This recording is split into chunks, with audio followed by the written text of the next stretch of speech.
Bonjour Jean-Marc Jancovici. Bonjour. Soyez le bienvenu dans ce studio. Ce matin, vous êtes ingénieur, président de The Shift Project qui accompagne les entreprises dans la naissance dans la contrainte des consommations d'énergie. Vous avez été hier encensé pour avoir contribué à réveiller les consciences, mais aujourd'hui, vous êtes vilipendé pour avoir refusé de voir dans le nucléaire un danger imminent. Et je vais tout simplement vous poser la question avec ce Kinder Bueno que je vais ouvrir et commencer à déguster sur ce plateau. Quand je mange ce Kinder... Non, vous voyez, mais je pense que là, aujourd'hui, vous n'allez pas vraiment lui faire de la pub au Kinder Bueno, donc on ne va pas forcément me le reprocher. Mais la question, c'est est-ce que quand je mange ce Kinder Bueno ou quand je donne ce Kinder Bueno à mes enfants, je suis plus en danger que si j'habite aux abords d'une centrale nucléaire, en vrai?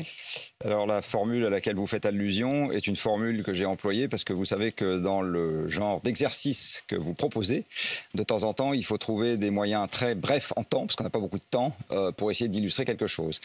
Et la formule qui a été employée dans l'émission C'est politique, puisque c'est dimanche soir, hein, vous avez mis feu aux poudres parce que dimanche soir, alors que vous étiez interrogé sur les dangers du nucléaire, vous disiez, et je vous cite, si les centrales sont dangereuses et si on décide de supprimer tout ce qui est dangereux, alors supprimons tout ce qui est dangereux. Les barrages qui provoquent des milliers de morts quand ils cèdent, des usines chimiques, des voitures qui causent des millions de morts par an, et puis finalement, les sucreries comme les Kinder Bueno, voilà ce que vous avez dit, car l'obésité tue beaucoup plus que le nucléaire. 3 millions de personnes par an dans le monde. Et 1,2 million de morts en Europe par an, en effet, voilà. l'obésité. Donc c'était une manière d'illustrer le fait que si on doit regarder ce qui porte atteinte à notre santé, quelle qu'en soit la cause, eh bien, on ne va pas retrouver le nucléaire dans les nuisances qui arrivent en tête. Voilà, c'est un fait. Et je voulais illustrer ça, et dans le feu de la discussion, j'ai pris cet exemple. Vous comprenez que ça ait choqué une partie, notamment des écolos politiques, qui ne comprennent pas votre position? Alors, je vais redire ce que j'ai dit sur le plateau. Je ne considère pas que EELV, pour les nommer, Europe Écologie Les Verts, aujourd'hui, soit dépositaire de la sensibilité de la totalité des gens qui se préoccupent d'environnement. Sinon, il ne ferait pas 4% aux élections, il ferait 80%. Parce que quand vous demandez aux Français si l'environnement est quelque chose qui les préoccupe, alors, des fois, on essaye de classer ça par rapport au chômage, au pouvoir d'achat et autres trucs de ce... En fait, tout est un peu lié. Mais bon. Mais à la sortie notamment de cet été, en effet, voilà, la question du dérèglement climatique est une des premières préoccupations des Français. Voilà, vous avez 4 Français sur 5 qui disent oui, effectivement, c'est quelque chose qui me préoccupe. Et sauf erreur de ma part, il n'y a pas 4 Français sur 5 qui ont voté pour M. Jadot. Donc, je rappelais juste quelque chose, qui est que ce qu'on a coutume d'appeler aujourd'hui l'écologie politique, par la force des choses, ne représente pas la sensibilité de la totalité des gens qui se préoccupent d'environnement. Mais sur cette question en particulier du nucléaire, évidemment, c'est au cœur des préoccupations depuis cette rentrée. D'abord parce que, comme vous le disiez... C'est au cœur des préoccupations depuis des décennies, parce que ça a été un sujet que les médias ont utilisé de manière récurrente pour cristalliser des oppositions. Alors qu'il y a des tas de... Les médias ou les politiques? Moi, je pense notamment... Ce qu'on appelle un débat public, c'est un débat qui est dans les médias, vous savez. C'est un débat qui est dans les médias, mais restons sur un débat en particulier, un débat particulièrement regardé et attentif, c'est le débat de la présidentielle. Débat de la présidentielle de 2012 entre François Hollande et Nicolas Sarkozy. C'était l'un des sujets cruciaux d'opposition entre les deux. Nicolas Sarkozy reprochant à François Hollande son engagement à fermer Fessenheim. Ce n'est pas les médias qui ont inventé ce sujet, quand même. Non, absolument. Mais enfin, dans les engagements de François Hollande, sauf erreur de ma part, il y en avait 60. Donc on a choisi de passer beaucoup de temps sur celui-là. Alors c'est un sujet important, particulièrement dans notre pays. Mais ce que je veux dire, c'est que c'est quand même un sujet c'est un marronnier, comme on dit dans notre métier. C'est un truc qui revient en permanence. Je vais prendre un autre exemple. Il y a quelque chose qui est également très important dans la vie de nos concitoyens qui s'appelle le pétrole. On n'en parle quasiment jamais dans les médias. Aujourd'hui, on parle des prix de l'essence. Oui, d'accord, on en parle quand c'est trop tard. Donc.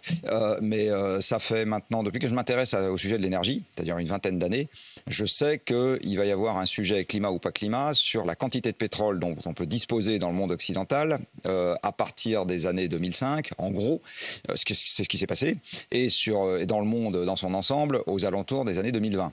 Ce qui est en train de se passer. Ce qui veut dire que hors question silence radio de guerre complet, en Ukraine, hors question de... Oui, hors question, c'est parce que les gisements s'épuisent. Bon, parce qu'il faut des dizaines de millions d'années ou des centaines de millions d'années pour faire du pétrole, et donc quand on consomme ça sur un siècle, ça s'épuise. Et c'est un sujet sur lequel ça a été impossible globalement, et c'est toujours raisonnablement impossible, d'attirer l'attention de vos ex-confrères, de vos confrères, de vos futurs confrères. Donc c'est Or, c'est un sujet majeur. Donc, c'est pas juste parce que le sujet est important. Il y a une organisation des débats médiatiques et en particulier, dès qu'on peut mettre des étiquettes pro ou anti sur la tête des gens, c'est quand même quelque chose dont votre profession raffole, en règle générale, parce que ça simplifie les choses. Globalement, entre écolos, il y a aussi des écoles. C'est-à-dire que... Si vous regardez les sondages, par exemple, il y a quelque chose qui m'a beaucoup surpris. Il n'y a pas très longtemps, on avait demandé aux militants EELV, justement, quelle était leur sensibilité sur le nucléaire. C'est pas homogène. Ça veut dire qu'il y a des gens qui votent EELV et qui considèrent que le grand méchant, c'est pas le nucléaire. Absolument. Donc c'est quelque chose qui est... Et c'est comme tous les sujets techniques, c'est des sujets pour lesquels, si on ne prend pas le temps de rentrer un peu dans les détails et d'avoir des avis un peu nuancés, on en ressort avec des positions assez caricaturales. On va le faire, Jean-Marc Jancovici, parce que je trouve ça justement important d'entendre la nuance et d'avoir de la place et du temps pour la nuance. Je voudrais qu'on revienne dans un instant sur la question aussi de la sobriété. Ça veut dire quoi dans nos gestes? Mais pardon, il y a quand même un danger, en tout cas qui est brandi comme une vraie menace. C'est aussi Zaporijjia, c'est aussi la fragilité des centrales nucléaires. Est-ce que quand Jean-Luc Mélenchon, je voudrais juste qu'on écoute ces mots, dit qu'aujourd'hui il y a un vrai danger avec le nucléaire, il a raison ou pas? On l'écoute. Il faut cesser de mentir aux Français en le disant que le nucléaire est une énergie sûre parce qu'elle ne l'est pas et parce que le danger s'est accru dès lors qu'il y a la canicule et la sécheresse. Ce n'est pas vrai que ce soit une énergie stable, au contraire des éoliennes ou des machines marémotrices, puisque nous avons aujourd'hui 29 centrales sur 58 qui sont arrêtées. Autrement dit, parce que tous ces gens viennent de découvrir que le nucléaire aussi est sur la planète Terre, sous le climat de la planète Terre, et qu'on ne refroidit pas une centrale avec de l'eau chaude. Il faut cesser de mentir aux Français. Qui ment? Vous connaissez la loi de Brandolini? Non, allez-y. La loi de Brandolini vous dit que quand vous avez un temps égal pour quelqu'un qui a dit quelque chose d'inexact et quelqu'un qui essaye d'expliquer pourquoi c'est inexact, la personne qui essaye d'expliquer pourquoi c'est inexact perd toujours. Parce qu'il faut 10 secondes pour dire une bêtise et il faut en général plusieurs minutes pour expliquer pourquoi c'est une bêtise. Prenez-les. Donc on va... Alors d'abord, il n'a pas parlé de Zaporijjia, notre ami Mélenchon. Là, c'était globalement sur la question aussi du réchauffement climatique, alors, mais bien sûr que l'autre menace, c'est sur la question du réchauffement climatique, en gros, une centrale nucléaire, comme toutes les centrales thermiques, est une centrale qui a besoin d'une source froide. C'est vrai également pour les centrales à charbon, c'est vrai également pour les centrales à gaz. Cette source froide, on va aller la chercher soit dans une rivière, soit dans la mer, soit dans l'air. Quand on va la chercher dans l'air, c'est ces grandes tours, vous savez, où il y a de la vapeur, l'image d'Épinal de la centrale nucléaire, là c'est la grande tour de réfrigération. Alors, toutes les centrales en bord de mer n'en ont pas, et on va aller chercher donc la source froide quelque part. À partir du moment où vous avez une diminution du débit dans les fleuves, vous avez la possibilité, évidemment, il y a le risque, plus exactement, la question de la sécheresse, de devoir ralentir ou baisser la production d'une centrale nucléaire, mais d'une centrale à charbon aussi. Tout simplement parce que vous avez la possibilité, moins la possibilité de refroidir votre centrale, et donc vous devez baisser la production, vous pouvez produire moins de chaleur à l'intérieur de la centrale. Voilà. Il n'y a pas de problème de sûreté associé à ça. Il ne risque pas d'y avoir un accident. Le risque, c'est de baisser la production. Toutes les centrales thermiques en bord de fleuve ont exactement le même problème. Il n'y a pas de problème d'accident, il n'y a pas de risque d'accident avec le réchauffement des eaux. Non, vous avez un problème. C'est pas un problème de sûreté, c'est un problème d'exploitation. Voilà.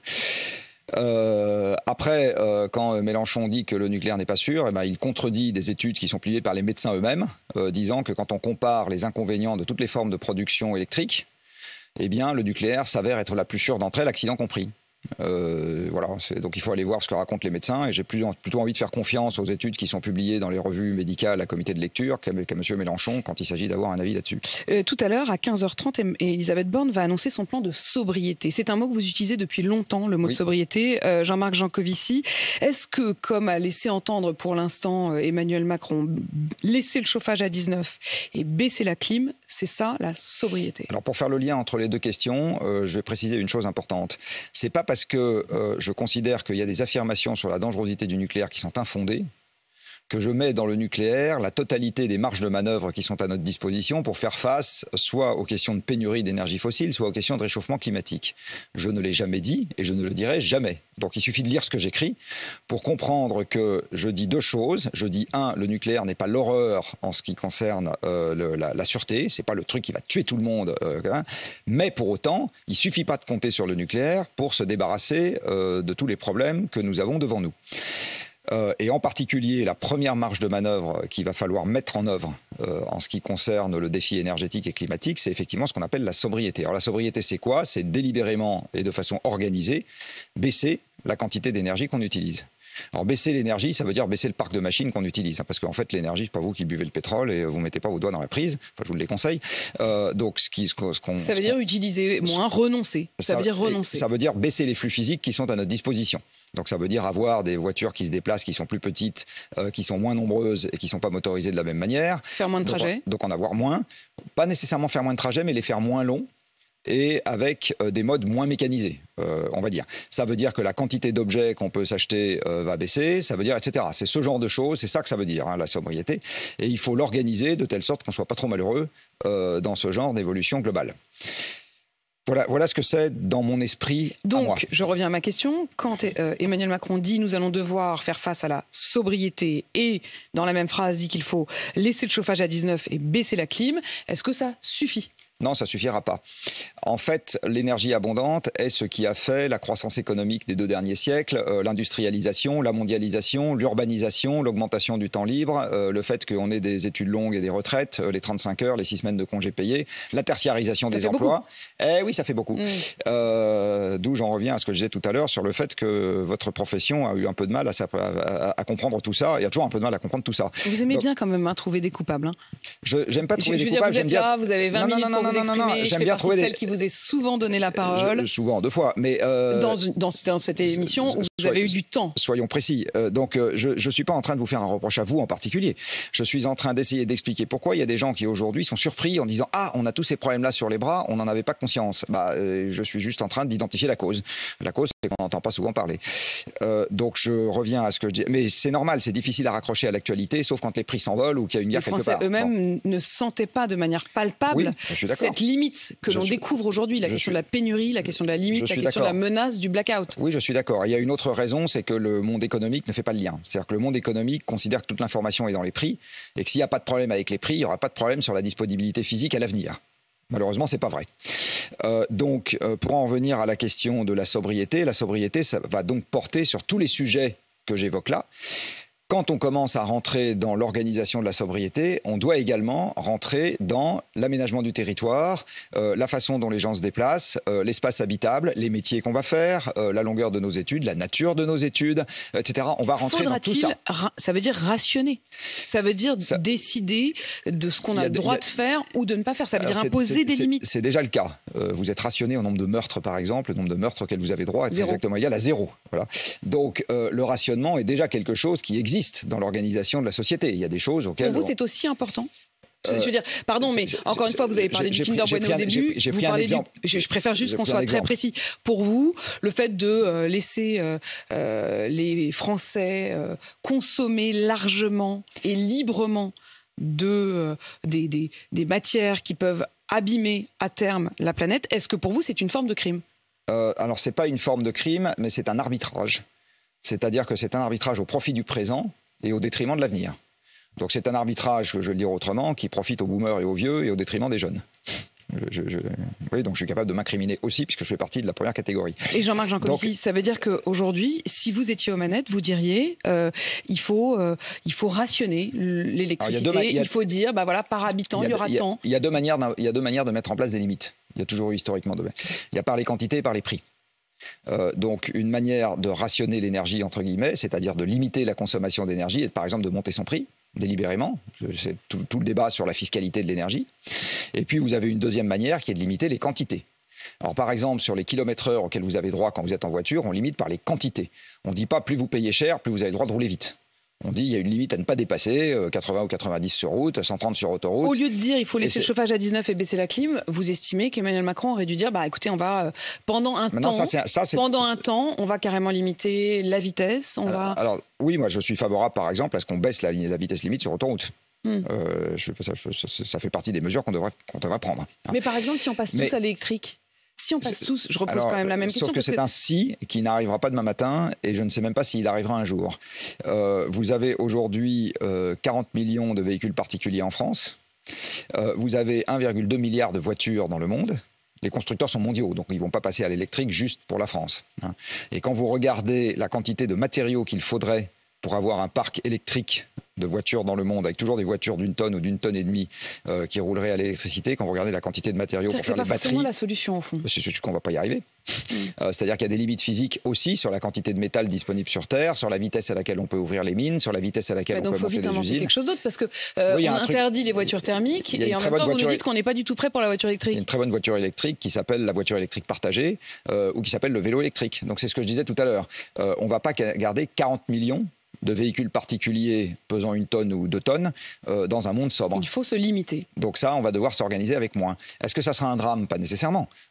Mais par contre, ce qui est sûr, c'est que si ça nous tombe dessus sans qu'on l'ait organisé, là, ça sera désagréable. Vous appelez à une forme de planification et d'anticipation. Oui. C'est aussi ce que Elisabeth Borne propose cet après-midi, puisqu'elle va proposer un certain plan, que la ville de Paris, par exemple, hier, annonce que les monuments, les musées municipaux vont éteindre à 22h, que la Tour Eiffel va éteindre à 23h45, que les bâtiments publics seront moins chauffés. Il y a quand même aussi une question sociale. Est-ce qu'on ne va pas se retrouver avec les plus modestes qui vont avoir froid aussi parce que tout simplement ils n'auront pas les moyens de payer, et les plus riches qui vont quand même continuer à prendre leur jet? Alors si on limite par les prix, c'est ce qui se passe. Et du reste, on le voit bien avec le débat qu'il y a en ce moment sur le bouclier tarifaire, sur l'électricité ou sur le gaz. C'est tout le débat. À partir du moment où on laisse les prix augmenter de manière très forte, ça revient à dire que c'est un effort qui va proportionnellement être plus difficile à supporter pour les gens modestes. Si on limite par les quantités, on n'a pas ce problème. Je vais prendre un exemple récent. Au moment du Covid, on a limité les déplacements par les quantités. C'est-à-dire qu'on a dit riche ou pauvre, vous êtes chez vous, vous avez le droit de sortir 1 heure par jour. Bon, ça c'est quelque chose qui est en fait plus équitable dans le principe. C'est-à-dire que la limite qu'on vous impose dépend moins de vos revenus. Et qu'elle s'impose à tous, que vous soyez riche ou pauvre. Et qu'elle s'impose à tous. Je suis personnellement plus partisan de ce genre de mesures. Je les trouve plus équitables et plus sociales. Donc quand on peut limiter par les quantités, c'est mieux. Mais vous le disiez tout à l'heure, c'est international. Il y a quand même une question qui se pose aussi. C'est que là, pendant que nous, on va laisser le chauffage sur 19, qu'on va, comme le demande par exemple la ministre de la Transition énergétique, interdire les clims avec la porte ouverte, on va aussi envoyer nos footballeurs au Qatar dans des stades à ciel ouvert, climatisés. Oui. Est-ce qu'on n'est pas en train de se donner du mal pour rien? Non. Alors d'abord, c'est 2 problèmes très distincts. Le fait d'envoyer des footballeurs au Qatar, ça dépend des gens qui envoient les footballeurs au Qatar. Donc c'est à eux qu'il faut poser la question, de savoir s'ils considèrent que c'est quelque chose de pertinent. Mais sur l'impact de notre geste, c'est-à-dire que nous, si on se donne ce mal-là... En ce qui nous concerne, l'approvisionnement en pétrole de l'Europe est déjà en train de décliner pour des raisons géologiques. C'est-à-dire la quantité de pétrole qu'on peut importer en Europe est en train de baisser de façon structurelle, tout simplement parce que les gisements pétroliers s'épuisent dans le monde. Et c'est quelque chose qui va continuer à l'avenir. Les 16 premiers fournisseurs de l'Europe devraient voir leur production divisée par 2 d'ici à 2050, ce qui veut dire que la quantité de pétrole qu'on va pouvoir importer en Europe va baisser d'un facteur 2 à 10 d'ici à 2050. De toute façon, il va falloir faire des économies. C'est pareil pour le gaz. Le pic de production mondiale du gaz, c'est aux alentours de 2030. Donc de toute façon, Poutine ou pas Poutine, il va falloir qu'on remplace les chaudières à gaz, il va falloir qu'on ait une industrie qui tourne avec moins de gaz et qu'on arrête de produire de l'électricité au gaz. Poutine ou pas Poutine. Donc de toute façon, ces gestes-là, l'organisation de la société en fonction, il va falloir le faire. Et pour savoir ce qu'il est pertinent de faire en premier, il faut compter. C'est-à-dire, si vous devez 1 milliard d'euros à votre banquier, le fait que vous fassiez une économie sur le Kinder Bueno, ça ne va pas changer grand-chose. Donc il faut compter, et aujourd'hui, le fait de compter les consommations d'énergie, de les hiérarchiser, etc., c'est quelque chose qui est très peu présent dans l'esprit des gestionnaires, tout simplement parce que l'énergie coûtant pas très cher, on s'en est pas beaucoup occupé. Et donc on a fait beaucoup de gâchis. Est-ce que cette question aussi de la décroissance, puisque vous le disiez au fond, vous disiez en fait, cette énergie que l'on a développée, c'est ce qui a permis, vous le disiez, les 35 heures, tout en fait finalement. Oui. Notre vie entière repose sur cette consommation d'énergie, oui. Et si on éteint la lumière, au fond, tout ça s'écroule. Est-ce qu'il faut en passer par une décroissance maîtrisée? Est-ce que c'est ça la solution? C'est-à-dire accepter qu'il n'y aura pas cette croissance infinie? Alors, il faut d'autant plus l'accepter que c'est ce qui va se passer. Quoi qu'il arrive. Quoi qu'il arrive. Qu'on le veuille ou non, donc autant l'accompagner, quoi. Donc, de toute façon, il va falloir le penser. En gros, il y a quelque chose que je dis aujourd'hui souvent à mes étudiants, c'est tout ce que vous allez imaginer comme solution, il faut que ça passe la rampe dans un monde en décroissance. C'est-à-dire, c'est pas sûr qu'on va l'avoir, le monde en décroissance. Je vous demande même pas de le souhaiter, c'est pas le sujet. Par contre, il faut être sûr que les solutions qu'on imagine n'ont pas besoin impérativement de la croissance pour être opérationnelles. Parce que si c'est le cas, on prend un risque extrêmement fort et on prend le risque évidemment que ça ne se passe pas comme prévu. Je vais vous prendre un exemple. On parle en ce moment des retraites. Il y a quelques années, j'avais regardé les prévisions de croissance du Conseil d'orientation des retraites pour décider des cotisations d'ici à 2050. Et l'hypothèse la pire, c'était que la croissance n'était que de 1 ou 1,5% par an, alors que bien évidemment, d'ici à 2050, je suis désolé d'annoncer ça, mais enfin je l'ai déjà dit souvent, le monde ne va pas rester en croissance, il va passer en récession structurelle. Récession structurelle, on voit que l'Allemagne, par exemple, a annoncé déjà qu'elle passerait en récession, alors que Bruno Le Maire dit, lui, que la France va continuer une perspective de croissance, y compris potentiellement de 2,7. Est-ce qu'il est prêt à engager toutes ses économies personnelles sur ce pronostic d'ici à ce qu'il cesse ses fonctions? Vous avez l'air de douter et de vous dire qu'il y a une forme de méthode Coué. Évidemment, mais il est payé pour ça. Donc, ce que je dis juste, c'est que, en fait, après que l'abondance énergétique, c'est-à-dire l'abondance des machines qui produisent pour nous aujourd'hui, ait permis à la production d'augmenter sans cesse, la contraction énergétique va contracter de manière structurelle le parc de machines, année après année, et donc ça va contracter la production, et économiquement, ça s'appelle une récession structurelle. Alors, ça ne va pas être tous les ans nécessairement, un an il y a de la croissance, un an il y a de la récession, etc. Mais malheureusement, c'est essentiellement dans ce genre de paysage qu'il va falloir apprendre à vivre ensemble. C'est très très différent du paysage dans lequel nous avons vécu jusqu'à maintenant. Et donc ce qui fera la différence, c'est de l'avoir anticipé. Jean-Marc Jancovici, c'est raide de vous interviewer, parce que vous êtes sur la défensive, c'est le moins qu'on puisse dire. Non, je ne suis pas sur la défensive, mais de temps en temps, j'essaye, encore une fois, d'être un peu direct, parce qu'on n'a pas beaucoup de temps. Mais parce que vous êtes aussi les Cassandres. Jean-Marc Jancovici, ingénieur, président du Shift Project et auteur de ce best-seller « Un monde sans fin » qui a passionné et qui passionne encore les Français. Il est 8h53 sur RMC BFM TV.